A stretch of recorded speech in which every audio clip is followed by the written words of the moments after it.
Bóng tối trong núi và những câu hỏi không ngừng lặp lại. Tháng 2 năm 2026, một đoạn video từ drone xuất hiện trên mạng xã hội. Bối cảnh là một vùng núi hoang vu ở Quảng Đông. Trong khung hình, một công trình bọc tôn nằm giữa bụi rậm. Không biển hiệu, không đường lớn, không dân cư xung quanh. Giọng nói phía sau camera liên tục vang lên. Họ đang làm gì trong hang đó?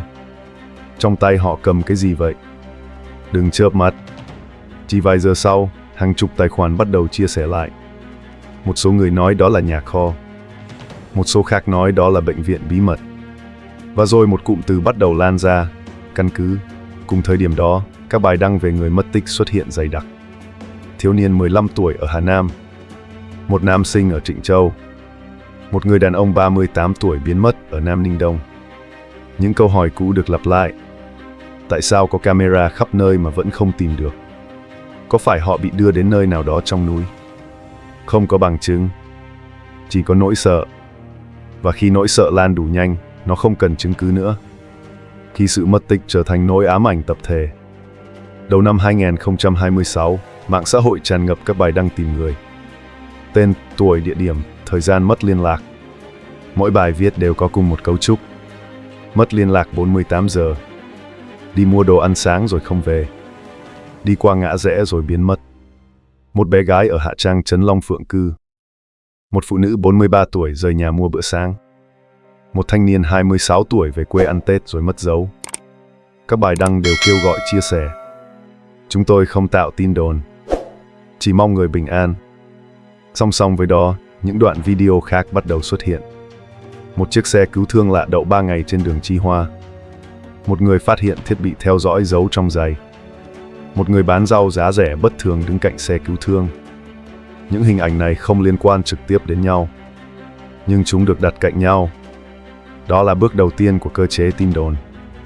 Ghép những mảnh rời rạc thành một câu chuyện lớn. Sau đó là bước thứ hai. Đặt câu hỏi không có lời giải thích. Có phải họ bị đưa lên núi? Có phải có căn cứ bí mật? Có phải xe không biển số là xe thu gom?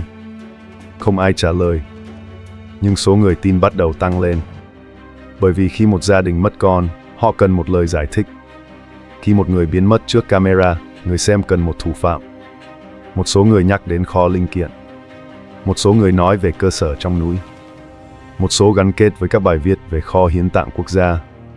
Không có báo cáo điều tra chính thức nào xác nhận mối liên hệ giữa các video drone và các ca mất tích. Không có hồ sơ pháp lý chứng minh những nhà xưởng trong núi là nơi giam giữ con người. Những đoạn video và cơ chế thổi phồng nỗi sợ. Một đoạn drone bay thấp qua sườn núi.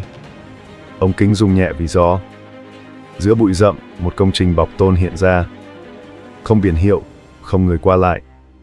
Giọng nói phía sau máy quay vang lên liên tục. Bên trong họ làm gì?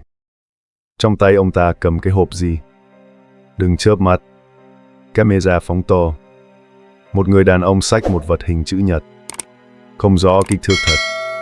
Không rõ trọng lượng. Không rõ bên trong chứa gì. Nhưng phần bình luận bắt đầu, đó là hộp vận chuyển. Đó là thiết bị y tế. Đó là thứ không ai muốn biết. Không có xác minh. Chỉ có suy luận. Một video khác quay cảnh hai người bước ra khỏi cửa hang. Một người nhìn lên drone. Một người xách hộp. Tiêu đề gắn phía trên là cuối cùng cũng quay được. Từ đó, cụm từ hang nhân tạo xuất hiện.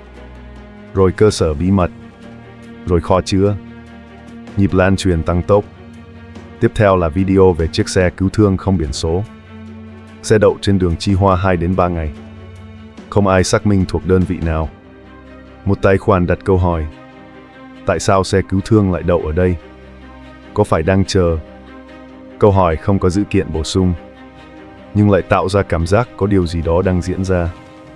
Sau đó là đoạn ghi lại một thiết bị theo dõi trong giày. Người phụ nữ nói rằng gần đây cô cảm thấy bị theo dõi. Cô dùng ứng dụng dò tìm và phát hiện một tín hiệu lạ. Khi mở đế giày, cô tìm thấy một thiết bị nhỏ. Không rõ ai đặt nó vào đó. Không rõ khi nào. Không rõ mục đích. Những đoạn clip nhanh chóng được ghép chung với các video mất tích. Một mảnh ghép nữa được thêm vào. Tiếp theo là hình ảnh người bán rau giá rẻ. Rau chỉ 1/3 giá thị trường. Bên cạnh là xe cứu thương. Không có bằng chứng liên hệ. Chỉ có sự trùng hợp vị trí trong khung hình. Và khi hai hình ảnh được đặt cạnh nhau, người xem tự hoàn tất phần còn thiếu. Đó là bước thứ 3 trong cơ chế tin đồn. Kích hoạt trí tưởng tượng bằng sự thiếu thông tin. Song song, danh sách người mất tích được đọc liên tục. Thiếu niên ở Tân Thái, học sinh ở Hà Trạch, nam sinh ở Tế Ninh, người đàn ông 38 tuổi mất dấu tại Nam Ninh Đông, phụ nữ 43 tuổi lên xe không rõ biển số. Các sự kiện xảy ra ở địa phương khác nhau, thời điểm khác nhau, hoàn cảnh khác nhau, nhưng trên mạng chúng được gom thành một dòng chảy duy nhất. Các video drone khác tiếp tục xuất hiện.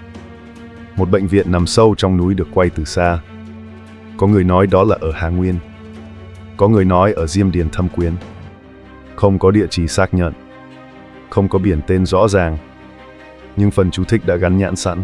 Cơ sở, chỉ cần một từ khóa đủ mạnh, câu chuyện sẽ tự lớn lên. Khi nỗi sợ vượt qua sự thật.